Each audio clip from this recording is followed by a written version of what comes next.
Hello and welcome to Dingoes Ate My Podcast. I'm Paul. I'm Dave. I'm Justin. And this week we're talking about the Yoko Factor and Primeval. Dun dun dun.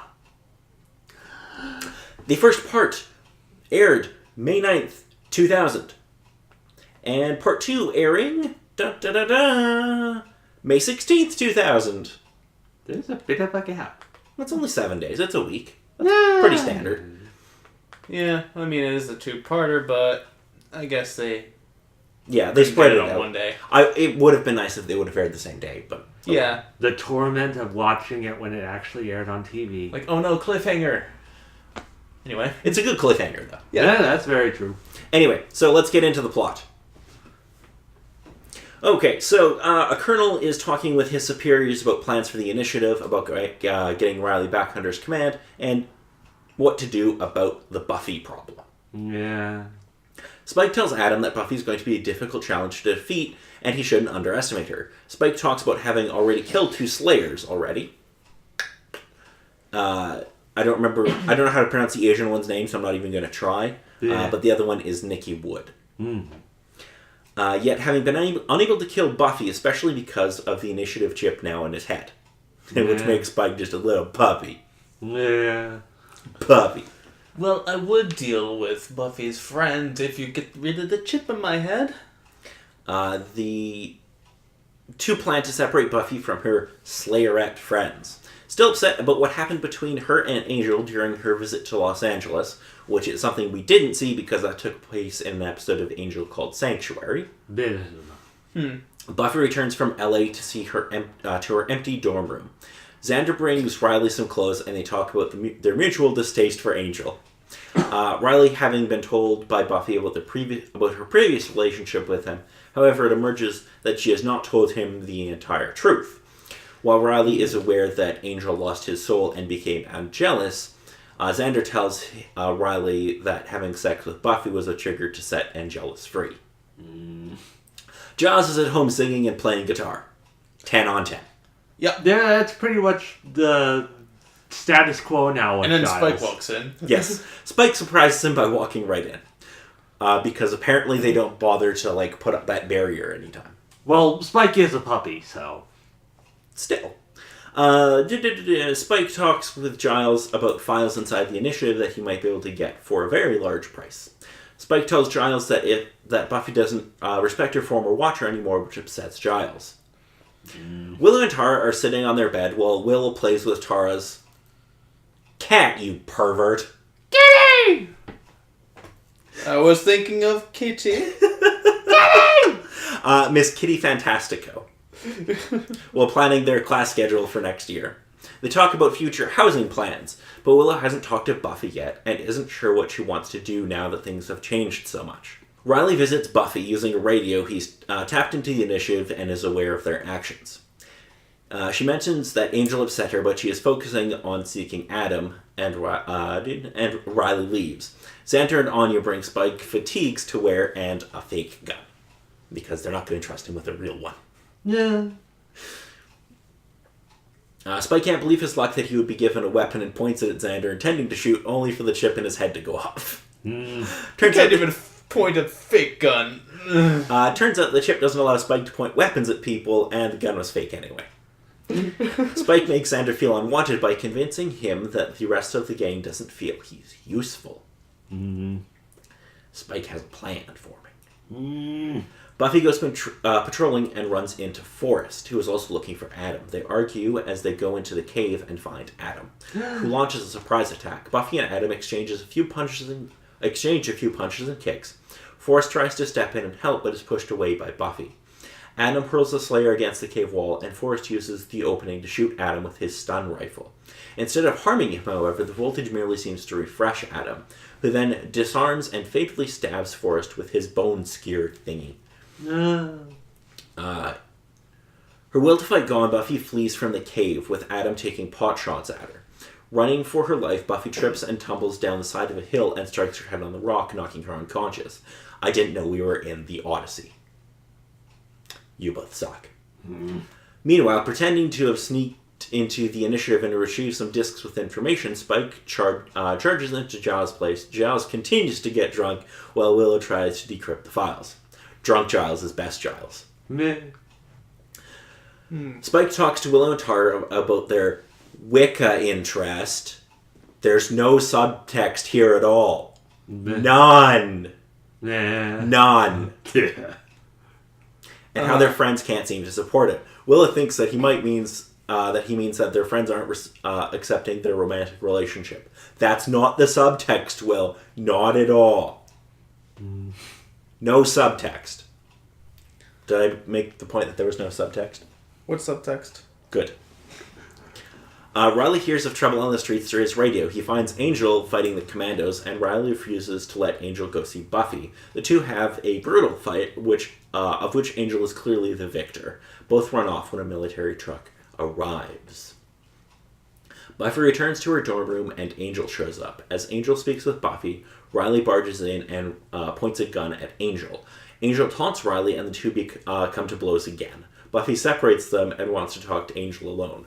Buffy scolds Angel, yet they laugh when Angel confesses he came to make up. Buffy also apologizes for being bossy. The two part on friendly terms, although Angel stops and says that he doesn't like Riley. Bonus! Yeah. I mean... It's also pretty great when she has to break them up, and she's like, no. No. Not a peep. Nope. Shit! It's great. Spike reports back to Adam, happy to have split up the Scoogie gang. Okay, Brain. Scooby gang. Riley is worried that Buffy has reunited with Angel, and he confesses that he learned how Angel can become jealous. They profess their love for each other, but Buffy must give him the bad news that Forrest is dead. Riley is distraught and leaves. The damage that Spike has done to the gang becomes clear when their meeting at Giles' house turns into a fight, while Tara and Anya hide in the bathroom. Nah. Yeah. It's a nice bathroom, though. It is nice. Buffy scolds Xander for telling Riley details about her and Angel's relationship and argues that she's going to take on Adam alone. Giles is drunk and makes funny comments in the background. Once again, drunk Giles is best Giles. Drunk Giles is best Giles. Xander complains that his friends don't need him, and Willow complains that Buffy doesn't accept Tara, revealing their relationship for the first time to Xander and Giles. While Giles goes up to sleep off his drunkenness by just walking up the stairs and taking his shirt off. He doesn't give a fuck, and it's great. Buffy leaves, telling her friends that she doesn't need them as she has someone else who she can depend on. Thank you, Brain. Realizing that Riley has gone to Adam's lair. Dun, dun, dun. So that was part one, the Yoko Factor. What did you guys think of the first half? Well, it definitely sets something up. Spike threw in a bit of, subliminal messaging that, hey, you should hate your friends because you suck. We also, so this is the first time that Xander finds out about Willow and Tara's relationship. Like, Yes. officially. Yeah. I mean, he's kind of stupid if he didn't realize at this point. Yeah, a little bit, But it is how Xander, long so... it kind of took him to kind of get it. It's typical Xander for I love hearing that. all that. Because, like, you can't accept that Tara's my girlfriend. He keeps talking. Wait a minute, what? Wait a minute, you're dating Tara? That's great. Xander's great, and, I mean, Willow and Tara are great together. Just wait until season 5. Something tells me my heart will be ripped right out. Oh, no, that'll be season 6, sir. Okay, sorry. Season 5 will have one of their best moments on screen together. Okay. Like, legitimately touching really good stuff. There's something else I wanted to mention. Obviously, there's the title, which is a reference to Yoko Ono. Yep. So, international titles. I'm sad to report that they are all just Yoko Factor or The Yoko Factor. Okay, so is there's no alternative titles, really. Not that I could find. Okay. Sadness. Well, that's fine. So for music, we have Christoph Beck doing the original score, and we have Giles singing Lynyrd Skynyrd's Freebird. which he's also playing the guitar to. This time, the actor's actually playing the guitar, whereas in the previous one, it was dubbed over by a studio musician. So he's actually singing and doing everything himself. Singing and playing Freebird. Yeah. It's a pretty awesome little scene. And again, that might be part of the reason that they do a musical episode. I can't wait for this musical episode. I mean, I think I've seen it already, but I want to see it again. Yeah, I would class it as one of the top 5 episodes of the series. It is really good. Like, really good. Well, they do a musical more often. Because it took a lot of fucking work. It'll probably overstay its welcome as well. Yeah. Anyway, on to... I love... Giles... Before we get on to part 2, okay. Giles has one of my favorite lines in this, where Xander's like... Xander says, "You and Willow go to the superpower thing, I'll stay behind and putter around the Batcave with crusty old Alfred here." Giles is like, "I know. I'm no Alfred, sir. Don't you forget. Alfred had a job." Right, that stupid line. I love it. It's Alfred so had a good. job. Well. Well, fuck Giles. Giles. Okay, so now we get to part 2, Primeval, which again aired May 16th, 2000. Following Spike's interference in the previous episode, Buffy and the Scoobies are not talking to each other, consistent with Adam's plans. However, he wants Buffy in the initiative. Adam is displeased to discover that Willow has possession of the encrypted discs from the previous episode, which would have led Buffy back to the initiative. He refuses to remove Spike's behavior modification chip unless he rectifies the situation. Spike made a bit of a mistake there. Yeah. Whoopsie. Meanwhile, Riley is unsure why he is in Adam's lair, and Adam reveals the government implanted a chip near Riley's heart, giving Adam complete control over Riley's motor functions. Because of course they did. Because plot device. Yeah. Basically what it is. In the aftermath of the Scoobies' fights, Xander dejectedly ponders his life direction and is consoled by Anya. It's something that is actually a pretty good scene. Yeah.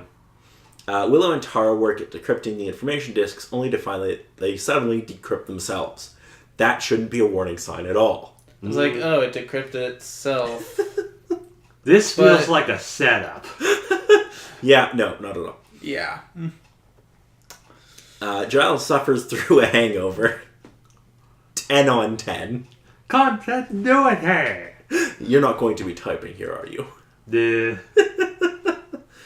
Buffy returns to Adam's cave seeking more information, annoyed when she finds Spike there, and suspicious when he lets slip that he is aware of the Scoobies falling out, because how would he know already? Buffy realizes that Spike has deceived them and reunites with the original gang. Because it's Spike, of course he deceived you. It's what he does. That's literally what Spike does. Yeah, and that's the only thing he can do. Exactly. He can't do his second blood thing, which is kill all humans. He can't kill puppies, so... Yeah, he can... He can't... I don't even know if he can gamble with kittens right now. I don't know. That'll come up later. That will? Yes. Okay. Gambling with kittens. Okay, sure. Willow reveals the information on the discs that Adam is hiding in one of the Initiative's secret labs. And the plans to build more cyborg demonoids like himself. Buffy realizes that the overcrowded holding cells in the Initiative are a form of Trojan horse warfare. Adam will release the demons, and the resulting battle will leave all kinds of demon and human body parts. Furthermore, he is particularly keen for Buffy to be present to even the demon-human kill ratio. Because he's a nice guy like that. Mm-hmm. The gang brainstorms how to kill Adam. On a difficult paralysis spell, which only Willow can cast, conveniently enough, which must be incanted in Sumerian, which only Giles can speak, within striking distance of the victim, which only Buffy can survive, is suggested. So this seems easy. The only question is, who suggested it? And Xander's here. Xander jokingly suggests merging the whole gang into one body to allow the spell to be cast, an idea which to which Giles is surprisingly receptive. Xander! Yay! Xander was useful. In his stupidity. Yay! Yeah. Buffy, Xander, Giles, and Willow break into the initiative through the elevator shaft, but are captured by the Colonel. But not before having a little bit of a chat. Little makeup session. Nice Yeah. little group hug. I love Xander looking at Giles, you have to get down here quick. You're missing out on the group hug! It's so good.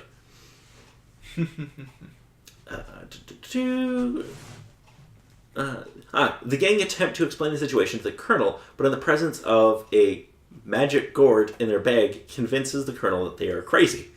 Adam watches this on surveillance, sees that Spike has succeeded in getting Buffy to the initiative, but failed in keeping the gang apart.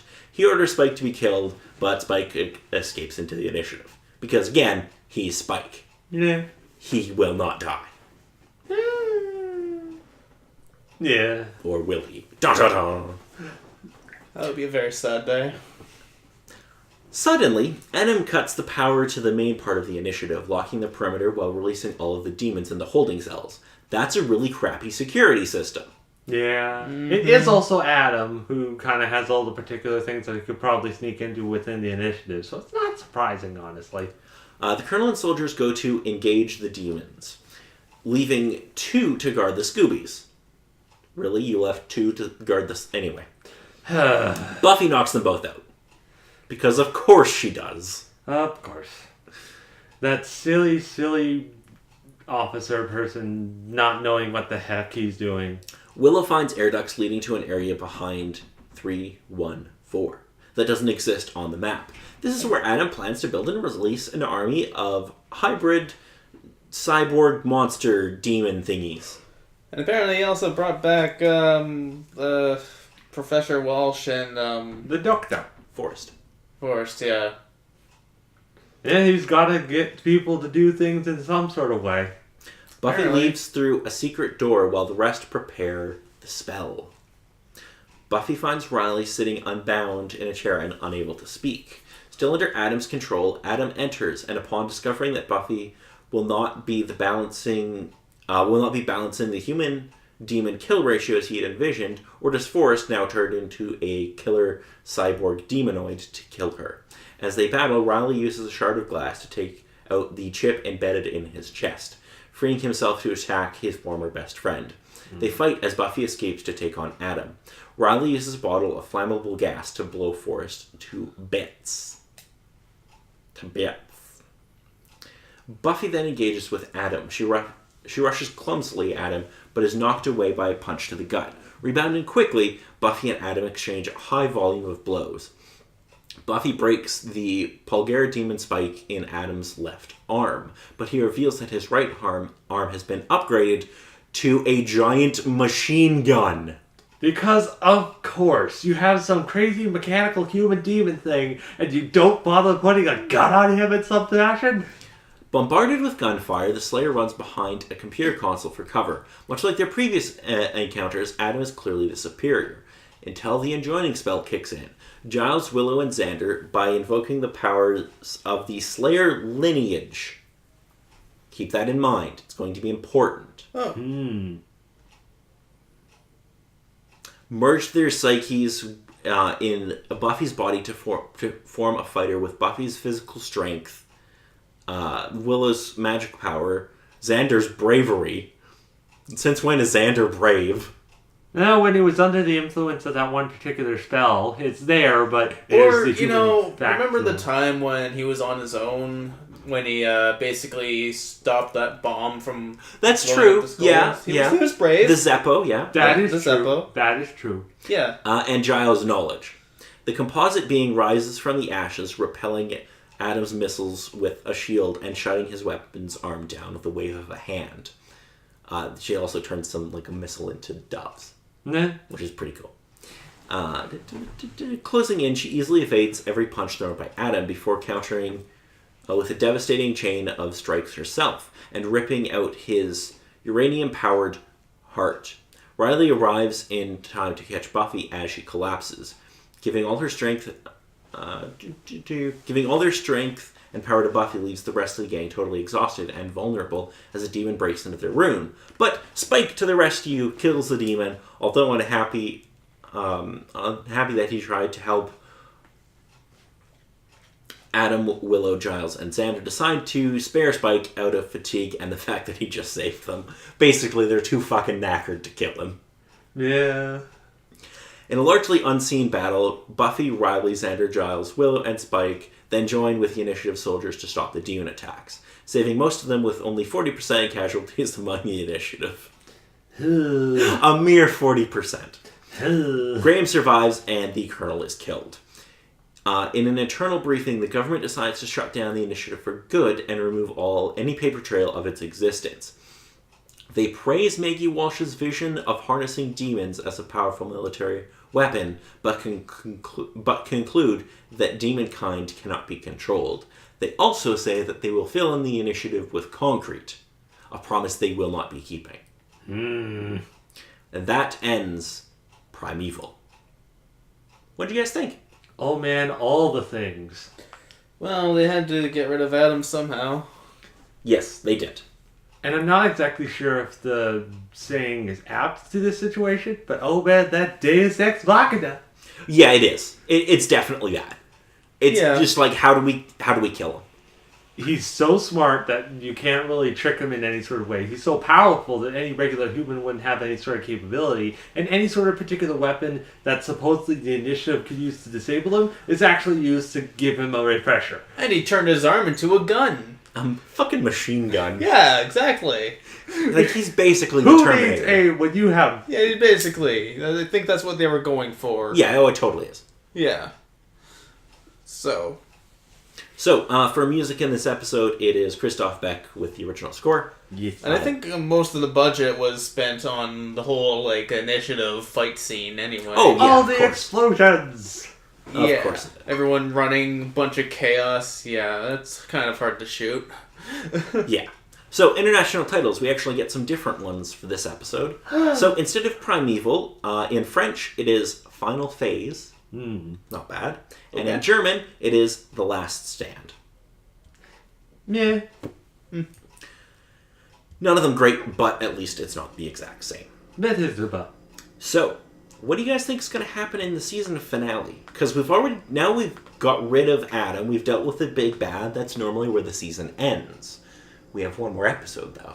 Yeah, you kind of saved this one episode for last, so I don't know what happens. Right. So, I'm going to give you a brief synopsis of the final episode of the season, Restless. Restless is the season finale of the 4th season of Buffy the Vampire Slayer, and the 78th episode altogether. It was written and directed by Joss Whedon, originally broadcast May 23rd, 2000. Restless is characterized by bizarre dream settings which illustrate the four main characters' overall themes, as well as providing extensive hints about future developments. It follows the Scooby Gang's victory over the villain Adam by magically joining in Primeval, which has summoned the essence of the first Slayer, who is not happy about how Buffy is handling the job. Okay then. We will also, if I'm not mistaken... yes, so this is an episode I think that Justin might have some issues with, but I guess we'll have to find out. Because I have an issue with all psychological nonsense episodes, don't I? Well, you really hated that Twin Peaks episode. Okay. I think it's mostly because a case of it explained things, but it wasn't exactly upfront with most anything, and it could have explained things better than how they decided to do it. Or I could say it reminded me too much of Neon Genesis Evangelion's ending, which was all psychological nonsense as well, and it made me hate it and throw it across the room if I had a physical copy. Yeah. Also, a few casting notes for this episode. Seth Green will be back. Ah, yes, dream For sequence in the thing. a brief dream sequence. Armin Shimmerman, who played Principal Snyder, will have another quick little appearance. Yeah. All right.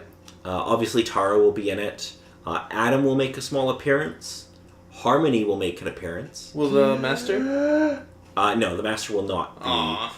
Olivia will in Giles' dream sequence. All right. And Joyce Summers will as well. Hmm. And there will be a major hint towards a huge development next season, so be paying attention. Oh, boys. Yes, we will be getting a new character at the beginning of season 5. Yeah. A new character. Yes, there will be a brand new Dawn. Villain? No. Damn. Dad! No. No, we need a new villain. No, Dawn is Buffy's sister. Dad! Now, you're probably wondering how they haven't mentioned her sister up until now. I'm probably wondering that as well. What else were you wondering? Yes.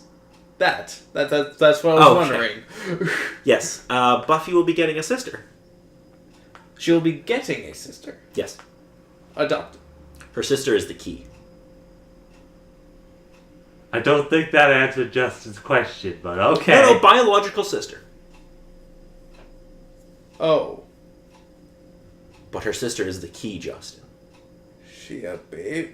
No. No. She's like 14 or 15. Is it on her You just- dad's side or something? No, 100% sister. Like, not half-sister. You just gotta love the fact of siblings being introduced partway into the story. Then why hasn't I'll find out eventually. You'll find out when we get to season 5. God. It's going to be good. You say, but with the information we've got, it leads us to the contrary. No, it doesn't. Nah. It will be great. Nah. So, until then, do either of you have any questions to me about where we might be headed? But no, you cannot ask about Dawn, Justin. Because I can't give away any more than I have. Is there a Dusk? No, there will not be a character named Dusk. Okay, good. Any real questions about where we might be headed? Nah, it's Buffy, so it most likely is going to be heading into some places. Yes, it will be headed somewhere. It's gonna be heading towards something very depressing. Soon. Well, about episode 19 of season 5 will be, yes. Okay. That's a little ways away then. It's a little episode called The Body. Yeah, listen. Yep.